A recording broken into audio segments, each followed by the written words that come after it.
mwami no mu mbaraga z'ubushobozi bwe bwinshi.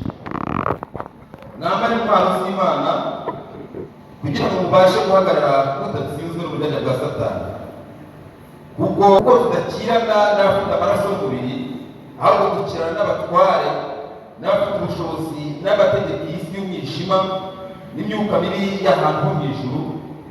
Nuko rero mutware intwaro zose z'Imana kugira ngo mubashe gukomera umunsi mubi, kandi murangije byose mubashe guhagarara mudatsinzwe.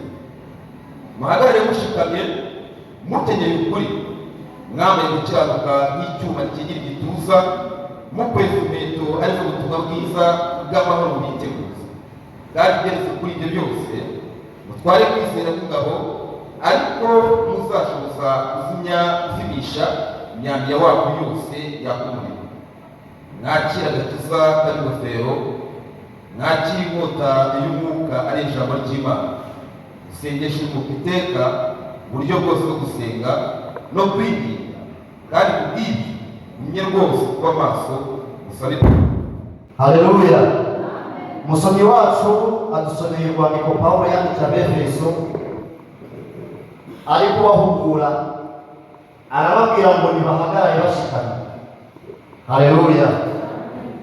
Intego yanjye tugiye kuganiraho ni ukubabwira ngo tube abasirikare ba Yesu. Nayo isi intego ni ukuba umusirikare wa Yesu. Niyo ntego tugiye kuganiraho. Hanyuma rero Pawulo abwira Abefeso, arabinginga amaze kubabwira ngo bahagarare bashikamye, kandi amaze no kubasobanurira yuko batarwana n'ibintu bifite inyama n'amaraso cyangwa se bifatika birebeshwa n'amaso y'umubiri. Arangije arababwira ngo barwana n'imyuka mibi y'ahantu ho mu kirere, ahantu hatagaragara ho mu ijuru. Arangije arababwira rero ngo niyo mpamvu bakwiriye gutwara intwaro zose z'Imana kugira ngo babashe guhagarara ku munsi mubi, kandi bahagarare badatsinzwe. Haleluya. Rero mu bihe bishize kera n'igihe twamenyeye ubwenge, twagiye twumva abantu bavuga ngo turi abasirikare ba Yesu. Namwe muri abasirikare ba Yesu? Muri abasirikare ba Yesu? Uno musirikare wa Yesu mu rwego rwo hejuru. Namwe muri abasirikare? Tugiye kubireba neza niba koko muri abasirikare. Ariko nimusanga mutari abasirikare, mwaracengeye mutanyuza ahanya aho, turaza gufata umwanzuro hanyuma turebe icyakorwa. Hanyuma rero umusirikare usanzwe wo mu isi agira kondisiyo zimuranga. Icya mbere, kugira ngo umuntu ajye mu gisirikare gisanzwe, ni uko abanza gutoranywa n'ubifitiye ububasha, akamutoranya akamurambagiza, yamara kumurambagiza akamujyana mu mahugurwa, agahugurwa, yamara guhugurwa akambikwa umwambaro w'umusirikare. Haleluya. Iyo amaze kwambikwa umwambaro w'umusirikare, bamuha inshingano, cyangwa se abasirikare bahabwa inshingano zitandukanye mu gisirikare cyabo. Hanyuma rero iyo amaze guhabwa inshingano mu gisirikare, batangira akazi ko gukora igisirikare kugeza mu gihe runaka. Hari igihe bananirwa bakaba bakurwa mu nshingano, cyangwa se imyaka yabo ikagera bakaba batahanye mu kiruhuko cy'izabukuru. Icyo ni igisirikare cyo mu isi. Hanyuma rero igisirikare cyo mu isi kigira ibindi bintu byitwa intambara bahoraho. Intambara zo mu isi rero, umusirikare iyo azirimo aba yiteguye kujya kurwana urugamba, kandi akaba yiteguye ko yajya ku rugamba kurangira gute, akaba yanagwayo. Haleluya. Turi kumwe na? Yiteguye kurwana urugamba, kandi akaba yajya no ku rugamba akagira gute, akagwayo. Hanyuma rero kugira ngo ajye ku rugamba, hari ibyo agomba kuba afite byuzuye kugira ngo abashe kujya kurwana intambara. Haleluya. Haleluya. Abasirikare ba Yesu. Icya mbere, umusirikare wo mu isi agomba kuba afite ibyo kuba yatojwe, twabivuyeho. Agomba kuba afite intwaro, kandi intwaro z'uburyo se murabyumva? Mutarakoze n'ikosi rya daso n'ihuriro, murabyumva? intwaro z'uburyo, agomba kuba afite imbunda, agomba kuba afite grenade, agomba kuba afite n'icyuma, agomba kuba afite byose bimwemerera kugira ngo arwane intambara. Hanyuma iyo yamaze gufata byose ajya ku rugamba, yagera ku rugamba agatangira kugira gute kurwana. Hanyuma rero ku rundi ruhande iyo agiye kurwana ku ruhande rw'abanzi be, nabo baba biteguye bafite intwaro niza afite cyangwa zizuhije ubunini cyangwa ubwinshi, ariko bose bakaba biteguye kugira gute kurwana. Haleluya. Umuririmbyi yaririmbye aravuga ngo nimuze ngabo za Yesu tujye mu ntambara, ngo kuko twarobanuwe n'umwami. Arababwira ngo nimuze mugire gute mwitabe. Haleluya. Nanjye ndikubabwira ngo rero niba muri abasirikare ba Yesu mwiteguye kurwana, mufate intwaro zose z'Imana kugira ngo mubashe kurwanya intambara kandi muzagira gute muzatsinda. Icyo ni igisirikare cy'Isirayeli kuvugaho gatoya. Hanyuma rero reka mbabwire ku gisirikare cya Yesu, nyuma tuze kujya muri detaye. Igisirikare cya Yesu nacyo habamo kurambagizwa. Mwararambagijwe, mwararambagijwe, mwarahamagawe, habamo kurambagizwa. Ninde uturambagiza? Ni Kristo wenyine, kuko niba twitangiye ku musaraba yirengagiza icyubahiro yari afite, yemera kuva mu ijuru aza kudupfira. Amaze kudupfira, Bibiliya ijambo ry'Imana riravuga ngo abamwemeye bose yabahaye ubushobozi n'ubutware bwo kwitwa abana be. Haleluya. Iyo amaze kumwizera no kumwiringira akaguha ubutware n'ubushobozi bwo k'umwana we, aba yamaze kukurambagiza. Iyo amaze kukurambagiza ako kanya uba uhindutse umusirikare we. Iyo nzira mwarayibuze, mwarayibuze. Hanyuma rero iyo umaze kuba umusirikare wa Yesu, umaze kurambagizwa, umaze kumwemera nk'umwami n'umukiza, utangira intambara uwo munsi, cyangwa se kuri iyo saha, cyangwa se kuri uwo munota, no kuri iyo segonda wakiriho Yesu nk'umwami n'umukiza mu mutima wawe. Nubwo byaba ari ku manywa cyangwa ari nijoro, iyo umwemeye utangira intambara guhera muri ako kanya. Hanyuma rero umusirikare wa Yesu agomba kuba nawe afite ibihagije bijya kumera nk'iby'umusirikare wo mu isi, uretse ko bitandukanira gusa mu mwuka. Haleluya. Kuba yaratojwe byo turatozwa buri munsi. Hanyuma agomba kuba afite ibigwanisho byose kugira ngo ajye mu ntambara. Pawulo rero yandikira Abefeso arababwira ngo kuko tudakirana n'ibifite inyama n'iki n'amaraso. Ni nk'uko yakababwiye ngo iyo aba dukirana n'ibifite inyama n'amaraso, n'ibintu bigaragara, n'abafite ibigwanisho tubasha kureba, n'igihagarara tubasha kubona, twakabaye dufata intwaro zisanzwe. Haleluya. Twakabaye dufata inkoni, tugafata imihoro, tugafata amacumu, tugafata imbunda, tugahagarara tugahangana. Ariko arababwira ngo turwana n'ibintu bidafite inyama n'amaraso, imyuka mibi y'ahantu mu kirere cyangwa mu ijuru itagaragara. Arababwira rero niyo mpamvu dukwiye gutwara intwaro zose z'Imana. Haleluya. Intwaro z'Imana Pawulo yababwiye ni nyinshi, ariko turaza kuvugamo izigera nko kuri 7. Hanyuma kubera iki rero ko tuzivugaho umuntu akwiye gutwara intwaro z'Imana? Icya mbere twaba tubivuzeho ni uko turwana n'iyo myuka mibi y'ahantu mu kirere itagaragara. Icyo ni kimwe, kandi ikaba ari imyuka mibi y'ahantu ho mu ijuru. Ni abatware, ni abategetsi, niyo mpamvu mbise neza bari gusoma. Rero niyo mpamvu dukwiye gutwara izo ntwaro zose. Hanyuma rero intwaro ya mbere Pawulo yabwiye Abefeso, yarababwiye ngo nimukenyere ukuri. Haleluya. Mukenyere iki? Mwambare gukiranuka nk'umwambaro, cyangwa se nk'icyuma gikingira igituza. Hanyuma umusirikare wo mu isi, nta musirikare wajya ku rugamba atambaye inifomu. Byashoboka? Nubwo yaba ari mu ishyamba, agomba kuba yambaye inifomu. Hanyuma rero mu bintu bitanabaho, ntabwo umusirikare yakambara umwambaro wa gisirikare atambaye umukandara. Byashoboka? Ntabwo byashoboka. hari impamvu nyinshi zo kwambara umukandara utapfa gusobanukirwa, ariko impamvu ya mbere imwe yo kwambara umukandara ni ukugira ngo imyambaro yambaye ibimufashe ku buryo buhagije, kubera ko nta mwanya aba afite wo kuzamura ipantaro, cyangwa se ngo niza kugwa araza kuyizamura ntabwo yari kumutsa igitutu. Agomba kuba yafunze, kandi ntabwo kudegaja byaba bikenyera ipantaro zikagera munsi, oya ni uguhambira hanyaho, kandi uguhambira bikagira gute bigakomera. Pawulo rero arabwira mu buryo bw'umwuka, arababwira ngo mugomba kuba mukenyeje ukuri, ntabwo ari uyu mukandara, ni ukuri. Umusirikare wa Yesu agomba kuba yakenyeje kugira ngo abashe kurwanya intambara. Haleluya. Icya kabiri, agomba kuba yambaye ku mubiri gukiranuka. Kubera icyo umuntu agomba kuba yambaye gukiranuka? Iyo umuntu yambaye gukiranuka, ntabwo Satani cyangwa imyambaro y'umwanzi, imyambi y'umwanzi yakumenyera uko yiboneye, kubera ko wambaye kugira gute gukiranuka.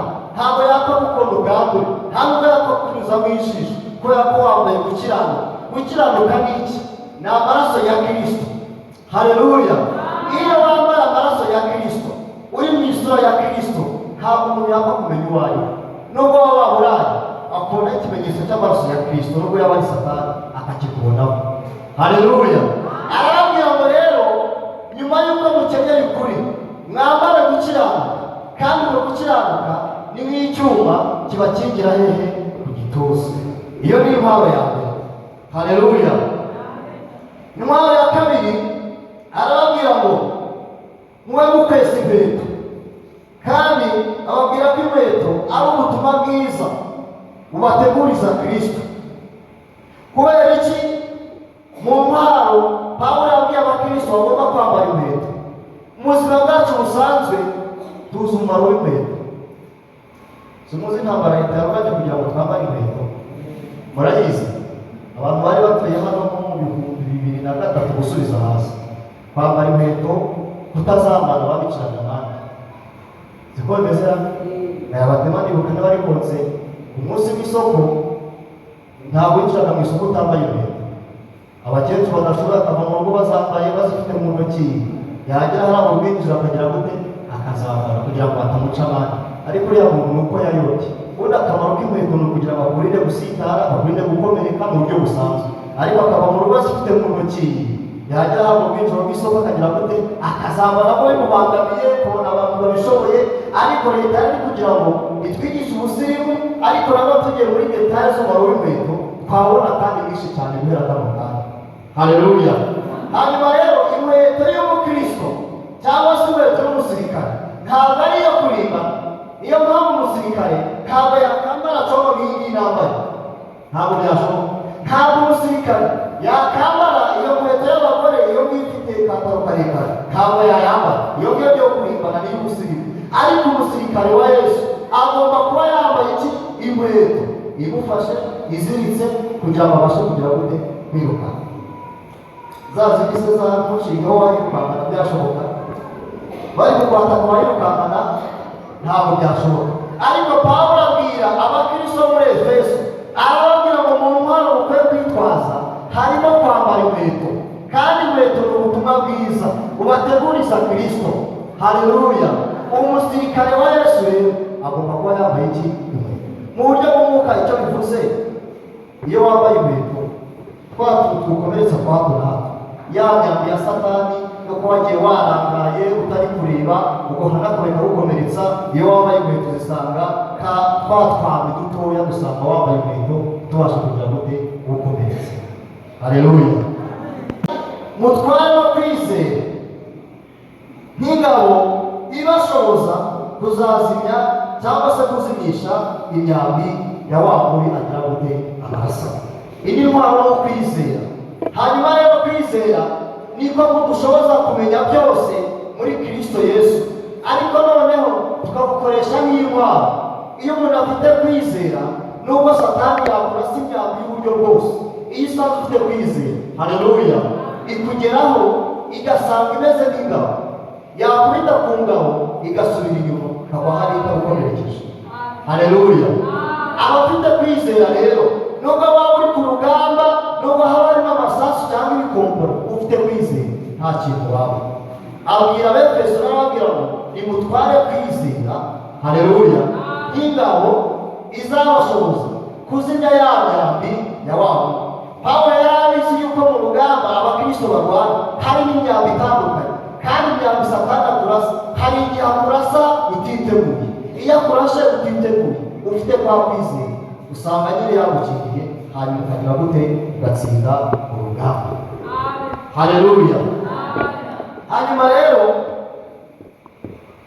ababwira indi ntwaro ya gatanu, arababwira ngo mutware agakiza, kandi agakiza kabe n'ingofero. Nta musirikare usanzwe ushobora kujya ku rugamba atambaye ingofero. Haleluya. Baracyari hano se? Yego. Haleluya, haleluya. Ingofero rero ntabwo ari ibitambaro cyangwa se za zindi twambara. Oya. Arababwira ngo mutware n'ingofero kandi muzambare. Ingofero ntabwo ari za zindi zasonga mbere cyangwa se zimwe zisanzwe z'uruziga, ahubwo ni ingofero z'urugamba. Ingofero wakubitaho isasu rigatara. Ingofero witura hasi umutwe ntukomereke. Haleluya. Yari abizi Pawulo rero ari kubwira Abefeso ko mu ntambara bazarwana hari igihe umukristo yitura hasi, kandi iyo yituye hasi ntabwo aba azi ikintu ari busange hasi kigomba kumukomeretsa. Arababwira ngo nimutware iki? Ingofero. Numara kuyitwara si ukwitwara gusa, ahubwo muyambare, kandi muyambare mu mutwe ibabere nk'agakiza. Agakiza ni iki? Ni Kristo. Iyo ufite Kristo, nubwo bagukomeretsa mu mutwe baravuga ngo ufite Kristo. Haleluya, haleluya. Ikindi ntababwiye, iyo umuntu ari ku rugamba, niyo Satani aguciye muri humye akakurasa gukomeretsa. Haleluya, haleluya. Hari umuririmbyi umwe waririmbye aravuga ngo muganga wacu ni Yesu, kandi Yesu ni nawe mugaba w'ingabo ziri ku rugamba ze. Niwe muganga kimwe, akongera akaba n'umugaba w'ingabo ze za Kristo. Hanyuma rero iyo Satani akubije muri humye akakurasa umwamba ukawukomeretsa, Yesu ahita akuvura. Haleluya. Upfa kumubwira gusa ngo nakomeretse, ahita agira gute? Ahita akuvura, hanyuma ugakomeza urugamba. Hanyuma rero nk'uko Pawulo yabwiye Abefeso ngo batware ingofero, namwe ndababwira ngo mu mpamvu mugomba kuba mufite hagomba kuba harimo n'ingofero. Cya gatandatu, yababwiye inkota, kandi ababwira inkota n'ijambo ry'Imana. Arababwira ngo nimutware n'ijambo ry'Imana n'inkota, kandi iyo nkota niyo muzakoresha mu kurwana, kuko mu ntambara turwana harimo imyambi ya Satani, ariko nta kindi kizashoboza kumutsinda uretse ijambo ry'Imana. Twavuze gute? Twabufite. Muribuka Yesu ari mu isi, Satani yahuye nawe aramugerageza. Amaze kumugerageza aramubwira ngo handitse ngo, amutsindisha ijambo ry'Imana. Haleluya. Mutware inkota rero mu ijambo ry'Imana. Abantu benshi badafite ijambo ry'Imana mu mitima yabo baraterana. Iyo bahuye n'imiyaga barahungabana kubera yuko ntabwo afite gukomera. Ariko umuntu ufite gukomera muri we, afite ijambo ry'Imana, nta kintu cyamuhungabana. Dawidi yaranditse aravuga ngo nabikiye ijambo ryawe Mwami, kugira ngo ntazagira gute? Ntazagucumuraho. Arongera arandika ngo ijambo ryawe Mwami ni itabaza rimurikira ibirenge byanjye. Hanyuma rero umuntu ufite ijambo ry'Imana muri we yarabibitse atari ukuryumva gusa, iyo aritwara ararirwanisha, akarirwanisha n'inkota, akabasha gutsinda Satani ndetse n'ingabo ze. Nimutware n'inkota rero. Haleluya. Hanyuma icyanyuma arababwira ngo kandi musengeshe umwuka iteka. Indi ntwaro ni ugusenga buri munsi. Za ntwaro twagiye tuvuga hejuru ugomba kuba ufite imwe, ariko ukagerekaho no gusenga. Ufite inkota ukagerekaho gusenga, ufite ingofero ukagerekaho gusenga, wambaye inkweto ukagerekaho gusenga. Haleluya. Ariko muri uko gusenga ntabwo ari ugusenga gusa, arababwira ngo nuko musengeshe umwuka iteka. Muri gusengera mu mwuka muri iyi minsi? Muri gusengera mu mwuka? Gusenga kose buriya rero ntabwo ari ugusenga. Iyo udasengeye mu kuri ndetse no mu mwuka ntabwo waba wasenze, waba wakoze ibindi bintu tudafite ukuntu twabyita, ariko utasenze. Hanyuma rero gusenga Imana nyakuri ni ugusengera mu kuri ndetse no gusengera hehe? Mu mwuka. Hanyuma rero abwira Abefeso arababwira ngo mugerekeho no gusengesha umwuka iteka. Arangije arababwira ngo kandi murushaho gusabirana no gusabira abera bose. Haleluya, haleluya.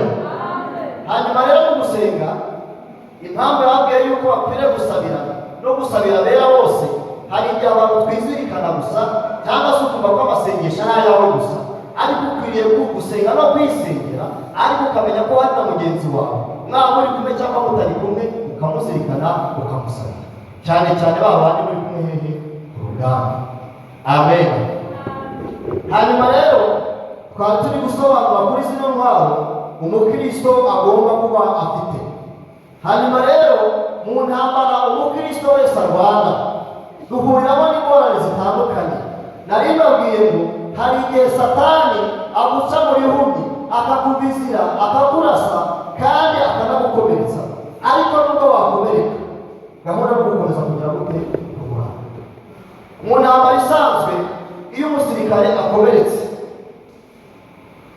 iyo hari uburyo bwo kumuvura, hari igihe bahita bamuvura, ariko hari igihe akomereka nta buryo buhari bwo kugira ngo bwo kumuvura, cyane cyane iyo ari ku murongo w'urugamba nta ambilansi ziba zihari, nta n'abaganga bahari. Iyo umuntu akomeretse akomereka adashobora kurwana, hari igihe rimwe na rimwe abwira abagenzi bakagira gute bakamurasa kugira ngo adakomeza kubabazwa, cyangwa se umwanzi akaza kumufata amateka, urugamba rukagira gute rugakomeza, abandi bakabanyura hejuru bagenzi babo bagakomeza bakajya imbere bakarwana. Urwo ni urugamba rwo mu isi. Ariko mu rugamba rwa Kristo twebwe abamwizeye turwana, ugomba kurwana mpaka ukarwana warashwe kandi wakomeza ukagira gute ukarwana.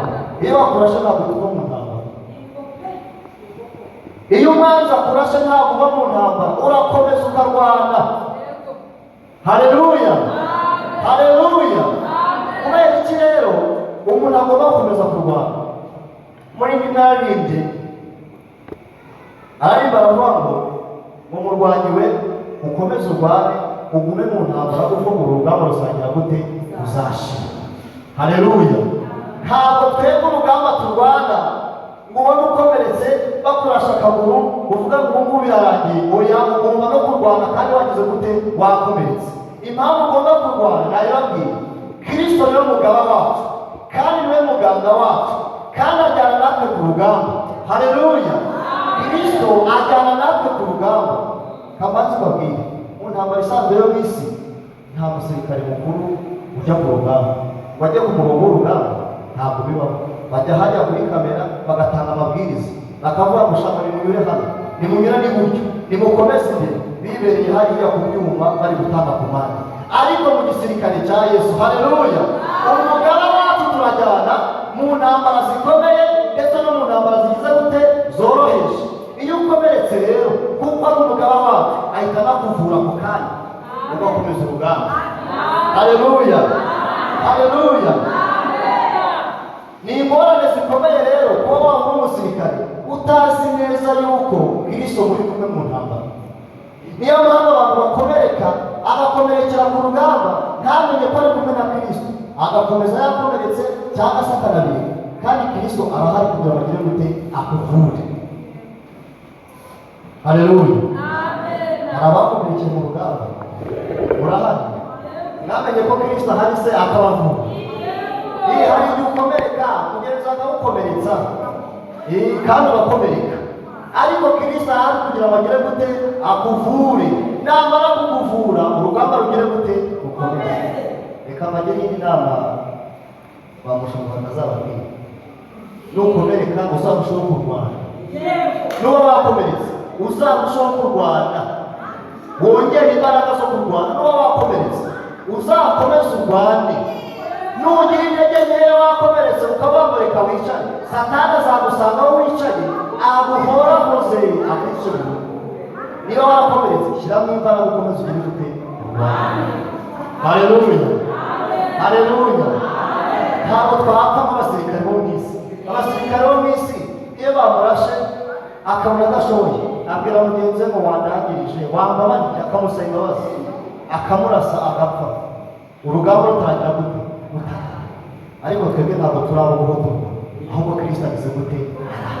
Niba warakomerekeye ku rugamba komeza urwane, wongere ahubwo n'imbaraga, ufate n'izindi ntwaro, ukomeze ujye imbere, uhangane na Satani, kandi urugamba ruzagira gute? Ruzashira. Haleluya. Hanyuma rero mu ntambara turwana za buri munsi hari byinshi duhura nabyo bitari Satani n'abadayimoni biturwanya mu ntambara. Satani n'abadayimoni ubundi mu buryo busanzwe bw'umwuka ntabwo aturwanya kugira ngo atubuze amafaranga, ntabwo ari kugira ngo atubuze umuceri n'ibirayi, oya, aturwanya kugira ngo gusa atubuze ubugingo. Nicyo cya mbere kuri Satani. Azakurasa agutegera rimwe cyangwa kabiri, ariko wari kugira ngo akubuze iki? Ubugingo. Impamvu nababwira rero ngo nakurasa urusheho kurwana ni ukugira ngo utabura ubugingo, kandi wakabaye urwana ugakomeza ukazabona iki? Ukazabona ubugingo. Haleluya. Nibuze ngabo za Yesu uje ntambara. Haleluya. Yesu niwe mugaba wacu kandi turi kumwe ku rugamba. Aka kantu kanejeje kuba turi kumwe na Yesu, ari we mugaba w'ingabo, turi kumwe ku rugamba, ku murongo w'imbere w'urugamba, kanejeje cyane. Ariko icyo bishatse kuvuga, Yesu azi agaciro kacu. Impamvu azi agaciro kacu, Yesu niwe wadupfiriye. Haleluya. Niwe watubambiwe, niwe waduterewe imisumari, adukubitirwa ibiboko, atubirirwa amaraso ku musaraba i Gologota. Azi agaciro kacu rero, ni nayo mpamvu yemera kujyana natwe mu ntambara, kugira ngo niduterwa tukananirwa agere gute? Adutabare. Imana ibahereze umugisha. Haleluya. Hanyuma rero hari ingorane zibaho ku mukristo wakiriye Yesu nk'umwami n'umukiza, akaba abizi neza yuko yatangiye ibihe by'intambara kandi ari mu rugamba, ariko akaba ari mu ntambara adafite intwaro zose. Murahari mwazitaye? Mwarazitaye? Ntabwo zabura. Hari igihe ufite kwizera ariko ijambo ntabwo ufite. Hari igihe ufite ingofero ariko udafite inkweto.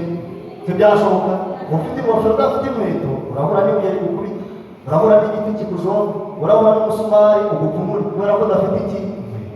Haleluya.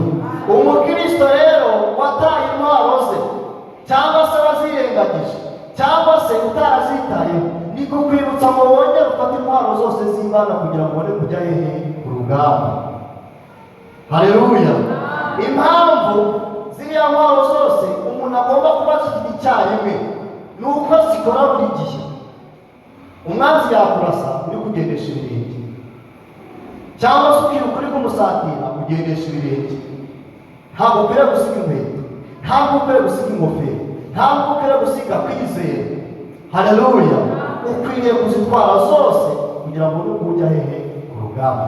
Niba hari intwaro rero wasigaje, cyangwa se hariyo Satani yakwambuye, ushyiremo imbaraga, winginge Kristo, niwe mugaba kandi turi kumwe ku rugamba. Umubwire ngo hari intwaro natakaje, cyangwa se hari umwanzi yanyamuye, umubwire Yesu agire gute? Ayikugaburire. Haleluya. Hari igihe kimwe Abisiraheli,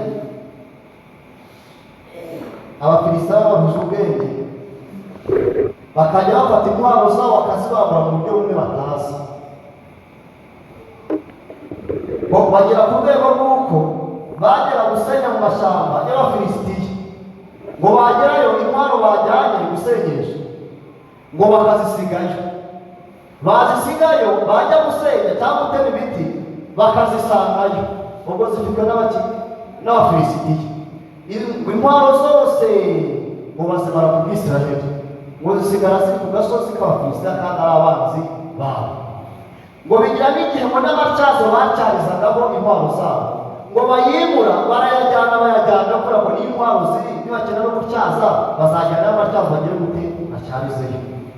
Intwaro zose barazibajyana, bagiye kubatera rero basanga nta muntu n'umwe abasirikare ufite iki? Ufite intwaro. Bakeka yari ifitwe n'umwami n'umuhungu we, abari bagira gute? Barwanira. Hari igihe kigera Satani akatwambura intwaro zacu kubw'uburiganya bwe, akazikwambura. Kandi uri umukristo ujya kwigaburo, uririmba, unasenga, ariko Satani arakwambuye iki?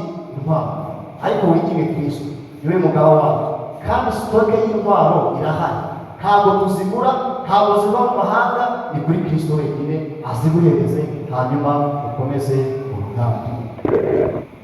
Haleluya, haleluya. Kutagira intwaro rero zihagije mu ntambara y'abakristo ni akaga gakomeye cyane. Mu buzima bwacu busanzwe hari n'abantu bagomba ubwabo watekereza uzi bagiye bakubitirwa muri uru rugamba turimo rwa buri munsi. Akarasa umwami wa mbere kubera yuko adafite intwaro yindi yo kugira ngo mutabare, akaraswa n'umwami wa kabiri, akaraswa n'uwa gatatu, akaraswa n'uwa kane, akazagera umukobwa umuntu yituye hasi. Ariko ni kuvuga mu buryo bw'umwuka, umuntu akitura hasi agatembaga tukamutenga, siko tubyita. Twamara kumutenga tukamunyura hejuru tugakomeza. Umuntu niba yarasumwa kubera no kunywa inzoga, ejo kumva yarasambanye, yashatse undi mugore, tukamutenga. Twamara kumutenga akibera umupagane waho ngaho, bitagize icyo bigize gute, icyo bibwiye. Uriya muntu yavuye ku rugamba. Haleluya. Uriya muntu yavuye ku rugamba, turi kumunyura hejuru. Iyo dushatse kumwibuka tuvuga ni runaka wa wundi wazanye umugore wa kabiri, ni wa wundi yavuye ku rugamba. Tumunyura hejuru tugakomeza tukagira gute, tukagenda. Ni ingorane rero zo kutagira intwaro zose zitabara umuntu wese uri ku rugamba. Kandi uriya muntu uretse kuba yatabarwa na Kristo wenyine akamutabara, uriya muntu biragoye kugira ngo azahaguruke ave mu byarimo akomeze urugamba. Twaramuteze, twaramuhagarikiye kunywa kambuca cyangwa se ifeza akabamo mitsingi ku mugaragaro, biragoye kugira ngo uriya muntu azagere gute, azagaruke. Ubu ngubu yahaye amaboko umwanzi, amukubita uko ashaka, yamugize uwe, aramuyobora akamugeza aho ageze gute, ashaka. Ariko ndabinginga ngo niba wararashwe, haleluya, niba warakomerekejwe utitaye ku gikomere icyo ari cyo cyose, Kristo arahari kugira ngo agere gute, akuvure, hanyuma ukomeze urugendo. Abo bantu baba bagiye kubika mu basengeri.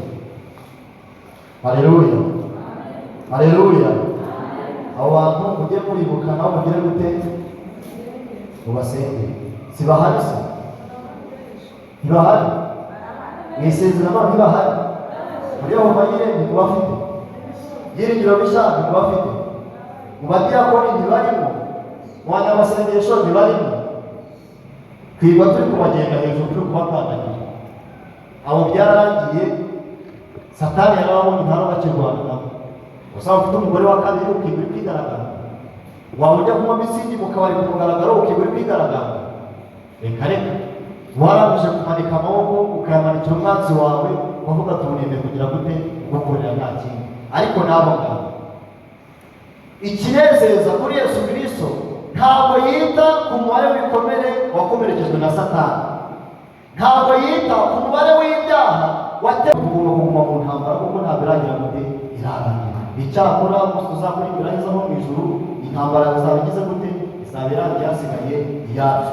Ariko reka mbabwire, basubizamo n'ibyiringiro, nubwo intambara itararangira, ariko urugamba rusangira gute, ruzarangira. Niyo mpamvu mbinginga kugira ngo mugume mu ntambara, mwicibwe intege n'ibyabakomerekeje, mwicibwe intege n'abantu babakomerekeje. Ariko muzi ko umuntu agukomeretsa akagutera no gukora ibyaha. Umuntu aragukomeretsa akagutera no gukora ibyaha, kandi mubana ari mwene so. Ariko ntimwite kuba bakomerekeje yaba mu buryo busanzwe bw'umubiri. Hari igihe ukomeretsa mu buryo bw'umubiri bikazanagutera no gukomereka mu buryo bw'umubiri. Ariko utitaye muri ubwo buryo ubwo aribwo bwose wakomeretse, guma mu ntambara kandi ukomeze ugire gute, urwane. Uru rugamba rusangira gute, rusasha.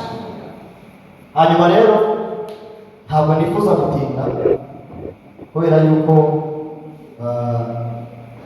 umwanya wacu aba ari muto, ariko nari kubabwira ngo turi abasirikare ba Yesu kandi turi hehe. Haleluya, haleluya, haleluya. Umukristo rero w'ukuri, umukristo w'ukuri ni uri mu ntambara kandi akamenya yuko mu ntambara arimo agomba kugiriramo amakuba, byaba na ngombwa Satani cyangwa umwanzi we akaba yanamurasa. Uwo ni umukristo w'ukuri. Abakristo batarabukuri uzumva bavuga ngo mu ntambara ni ukugenda gutyo gusa, umuntu uko yakoze icyaha bamubyinire hejuru gusa, yakoze icyaha kubera ko yakomerekejwe ari mu ntambara. Haleluya. Impamvu yakoze icyaha nuko ari hehe? Mu ntambara. Ikibazo ntabwo ari uko yakoze icyaha, ahubwo ikibazo ni ukumenya ko nakoze icyaha hari ubasha kumbabarira. Nicyo kibazo. Naho kuba wakora ikosa mu ntambara, waba uzajya mu ntambara y'amasasu utari gutyo gusa, udakubiswe n'isasu banakwitura hasi mbere bakomereza ku ivi, niho wakomeretse. None mwebwe muzaba mu ntambara gusa udakomereka. Uramutse udakomerekeye mu ntambara byaba ari amahirwe, ariko nudakomereka menya ko ari bwo buryo bw'iki intambara. Kabiri, mugenzi wawe nakomerekera mu ntambara ukamubona mufashe, mwebwe none se arakomereka yiture hasi hanyuma usiribange urwego n'urugo yari yaratwigisha. Umuntu akoze icyaha kimwe ariko mugahita mugerekera n'ibindi byose, yaratinze kugaragara. Twari twarabibuze n'ubu. Uri umukristo mugenzi, ntabwo uri mu nzira ijya mu ijuru. Mugenzi wawe nakomereka ukabona ko yarashwe, niwe ugomba kurwanya intambara ukamufasha kugira ngo agire gute haguruke, ukamwibutsa ukamubwira ngo ariko nubwo wakomerekejwe mugenzi wawe, Kristo aracyahari kandi aracyatanga iki imbabazi, yabasha kukubabarira ugakomeza iki urugendo. Ingorane rero tugira iyo umuntu tumaze kumuhagarika byabaye ngombwa, kuko guhagarika byo ni ngombwa, tuba tumuteranira birangiye, nta n'uwongera kumusuhuza, turamutera kuko nk'uko byitwa. Iyo rero tumuretse tuba tumuhaye urwaho rwa Satani, agira intege nkeya akiheba, yareba abakristo bagenzi bagakora ibyaha rwo tugira akumva agize n'isoni akiheza. Ariko umukristo buriya waguye mu cyaha, cya kintu twese twabonye kigaragara, uwo ni mukwiye kwibandaho, mukamusura, mukamuganiriza, mukamwigisha, mukamubwira ati ni ibintu bisanzwe, wakomeretse ariko urugamba ruzagira gute, ruzarangira vuba mu ntambara. Niyo ugomba baguhagaritse ariko komeza ugire gute urwanye. Duheruka guhagarika umuntu, ariko niba uzi aho umuntu wahagaritse yihane, wagize ngo yihana hano bari kumwakira, oya nibyo bwawe. Umuntu twahagaritse yihana bari kumwakira mu igaburo, tubashobora kumuhagarika uyu munsi bakampagarika narakoze icyaha mu cyumweru cyashize, ariko nyuma y'uko nkoze icyaha umunsi umwe narihanye, mukampagarika narihanye kera, niba naragize gute yarambabaye.